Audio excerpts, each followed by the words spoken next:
वास्तविक पाहता संजीव भाऊंचं भाषण झाल्यानंतर हे माझं भाषण व्हायला नको, कारण शेवटी संजीव भाऊ हे महाराष्ट्र राज्याचे मंत्री आहेत, परंतु या ठिकाणी कार्यक्रमाचे अध्यक्ष असल्यामुळे मला बोलावं लागतंय. माझ्या ठिकाणी डॉक्टर बाबासाहेब आंबेडकर जयंती निमित्तानं आपण सर्व या ठिकाणी जमलो आणि त्यामध्ये या ठिकाणी आपले महाराष्ट्र राज्याचे मंत्री संजय भाऊ सावकारे हे आपल्या कार्यक्रमात आले. या कार्यक्रमामध्ये भरपूर या ठिकाणी भर पडली आणि लोकांमध्ये या ठिकाणी उत्साह निर्माण झाला.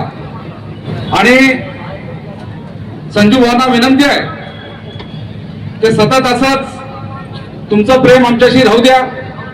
आमचं प्रेम देखील तुमच्यावर आहे. तुमच्यावर झालेला अन्याय आम्हाला खपत नाहीये, पुऱ्या समाजाला खपत नाहीये. त्याचा बदला घेण्यासाठी आम्ही या ठिकाणी तयार आहोत. तुम्ही आम्हाला आवाज द्या. या ठिकाणी लोकशाही मार्गाने या ठिकाणी आम्ही तुमच्या पाठीशी राहू, असं मी या ठिकाणी बोलून थांबतो. जय भीम, जय बुद्ध, जय भारत.